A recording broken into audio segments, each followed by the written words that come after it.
बड़ी खबर है ब्लैक सी से। यहां पर रूस के टैंकर पर हमला हुआ है। शैडो फ्लीट के टैंकर पर ड्रोन अटैक किया गया। यूक्रेनी सेना ने टैंकर को टारगेट किया। हमले से टैंकर दशान को भारी नुकसान पहुंचा है। ये देखिए,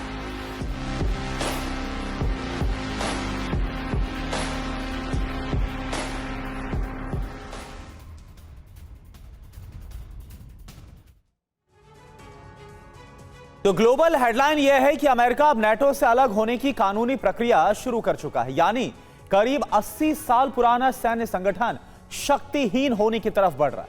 अमेरिकी संसद में पेश किए गए बिल में कहा गया है कि नेटो अब भरोसेमंद संगठन नहीं है, उसका उद्देश्य पूरा हो चुका है। अगर नेटो से अमेरिका जुड़ा रहा तो आर्थिक नुकसान के साथ साथ एटमी खतरा भी बढ़ जाएगा। अमेरिका नेटो से अलग होता है तो ये यूरोप का सुरक्षा चक्र ध्वस्त होने जैसा होगा। अमेरिका के फैसले के पीछे यूक्रेन युद्ध और उससे जुड़ा यूरोप का हट है। इसे एक तरह से पुतिन की सबसे बड़ी कूटनीतिक सफलता माना जा रहा है। यूक्रेन युद्ध यूरोप की सुरक्षा पर ग्रहण बनने की ओर बढ़ रहा है। यूरोप की ताकत है नेटो, लेकिन अब यह ताकत खंडित हो सकती है।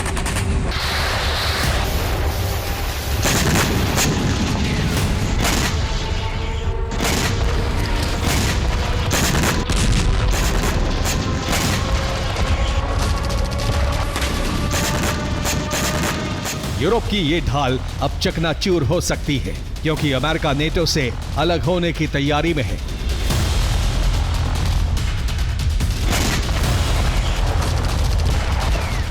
इसके लिए एक विधेयक अमेरिकन कांग्रेस में पेश हो चुका है। ट्रंप की पार्टी के सांसद थॉमस मैसी ने विधेयक पेश किया है। विधेयक को नाम नेटो एक्ट दिया गया है। नेटो का अर्थ बताया गया है नॉट अ ट्रस्टेड ऑर्गेनाइजेशन।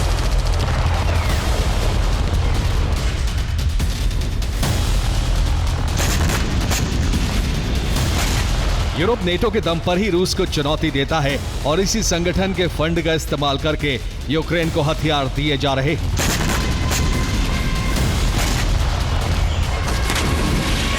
इसी मदद की वजह से युद्ध विराम में बाधा आ रही है और ट्रंप इसीलिए नेटो से नाराज है।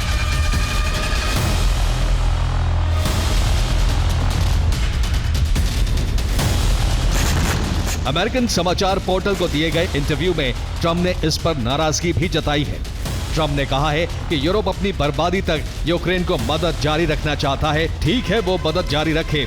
यूरोप के नेता कमजोर हैं और कुछ देशों के इस समूह का अब पतन हो रहा है।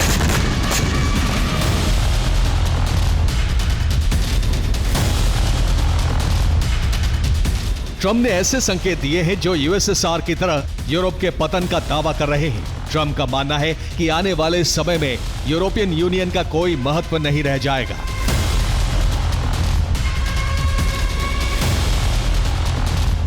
अब अमेरिका नेटो से अलग होने की तैयारी कर रहा है। अमेरिकन कांग्रेस में रखे गए विधेयक में नेटो से अलग होने की वजह भी बताई गई है।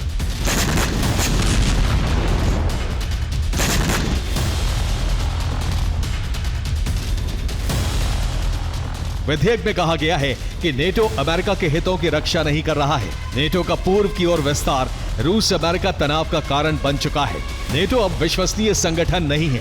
नेटो की स्थापना शीत युद्ध के समय सोवियत संघ का खतरा मिटाने के लिए हुई थी। आज सोवियत संघ नहीं है, इसलिए नेटो का मूल उद्देश्य खत्म हो चुका है। 2025 तक नेटो का विस्तार इस स्तर तक पहुंच गया है कि रूस के साथ 1500 मील लंबी जमीनी सीमा बन गई है, जो मॉस्को के साथ अमेरिका का टकराव बढ़ाने वाली बात है। सोवियत संघ के पतन के बाद पश्चिम ने वादा किया था कि नेटो पूर्व की ओर नहीं बढ़ेगा, लेकिन उसके बावजूद 1999 से लगातार पूर्व की ओर विस्तार हुआ।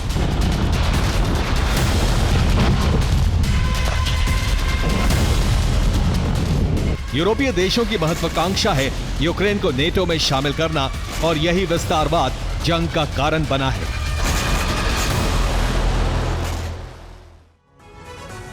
दो 2004 में नेटो के विस्तार का 5वां राउंड शुरू हुआ। तब नेटो में यूरोप के 7 देशों को शामिल किया गया जो रूस की सीमा से लगे हुए थे। ये थे Estonia, Latvia, Lithuania, Slovakia, Slovenia, Bulgaria और रोमानिया। 2009 में छठे राउंड का विस्तार शुरू हुआ और इस बार 2 देशों को शामिल किया गया।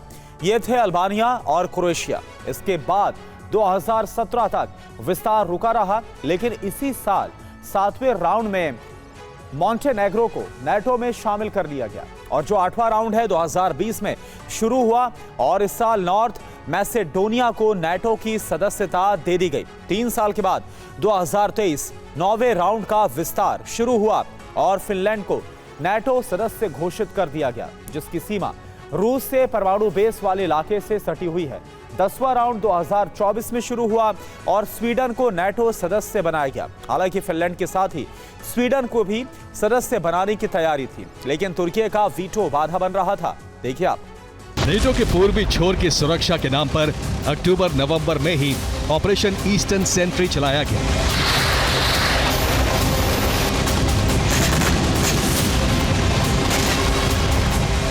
लेकिन इन्हीं 2 महीनों में रूस ने अपनी सेना नेटो के पूर्वी छोर से हटानी शुरू कर दी।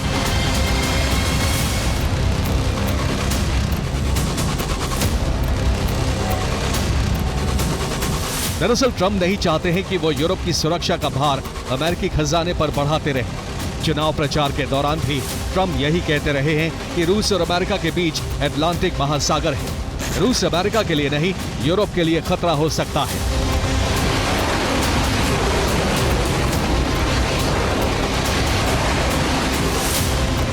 ट्रंप रूस के साथ अमेरिका का टकराव नहीं चाहते हैं, इसीलिए यूरोप के देशों से सेना हटाई जा रही है। हाल ही में USS Gerald R Ford carrier strike group के जहाजों को वेनेजुएला के पास चल रहे सैन्य अभियान में मदद के लिए कैरेबियन सागर में फिर से तैनात किया गया। हालांकि ये स्थायी तैनाती नहीं है, लेकिन इस फैसले से यूरोपीय जल क्षेत्र में मौजूद एकमात्र अमेरिकी एयरक्राफ्ट कैरियर हट गया है, जिससे यूरोप की नौसेना शक्ति गंभीर रूप से कमजोर हुई है। दूसरा ये कि पेंटागन ने 101वीं एयरबोर्न डिवीजन की इन्फैंट्री ब्रिगेड कॉम्बैट टीम को अमेरिका वापस बुला लिया है। इस यूनिट के 3000 सैनिक ऑपरेशन एटलांटिक रिजॉल्व के तहत नेटो के पूर्वी छोर पर बाल्टिक देशों में तैनात थे।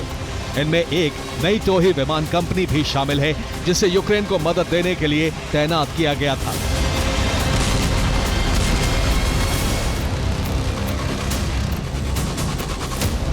अमेरिका चाहता है कि 2027 तक यूरोप के देश खुद नेटो के खर्च को संभालें और अपनी सुरक्षा का जिम्मा लें।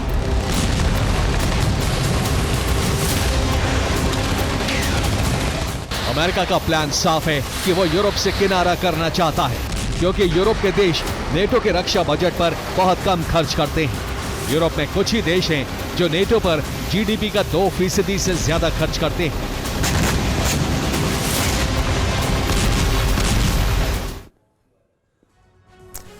नेटो डिफेंस बजट पर जीडीपी का 2% से ज्यादा खर्च करने वाले केवल 8 देश हैं और इसमें पहला है यूके, जो कि 2.3% रक्षा बजट पर खर्च करता है। दूसरा है फ्रांस, जो कि जीडीपी का 2.1% रक्षा बजट पर खर्च करता है। पोलैंड सबसे ज्यादा 4.2% सुरक्षा पर खर्च करता है और इस मामले में स्वीडन 2.0 और नॉर्वे 2.1% के आंकड़े पर है। डेनमार्क 2.4% सुरक्षा पर खर्च करता है। रोमानिया 2.3% और फिनलैंड भी 2.3% ही नेटो की सुरक्षा बजट पर खर्च करता है। जबकि अमेरिका का लक्ष्य है कि यूरोप का हर देश अपने सकल घरेलू उत्पाद का 5% रक्षा बजट पर खर्च करे।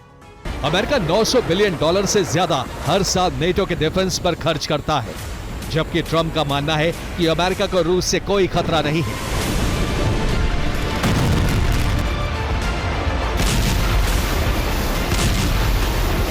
अमेरिका केवल यूरोप की सुरक्षा पर इतना धन खर्च कर रहा है जिसका अमेरिका को कोई फायदा नहीं। अमेरिकी खर्च पर अपनी सुरक्षा पुख्ता करने वाले देश उल्टे ट्रंप के युद्ध विराम पर संकट बने हैं और इससे रूस अमेरिका के बीच तनाव बढ़ रहा है। इसीलिए ट्रंप नेटो से अलग होना चाहते हैं। Bureau report, TV9, Bharatvarsh.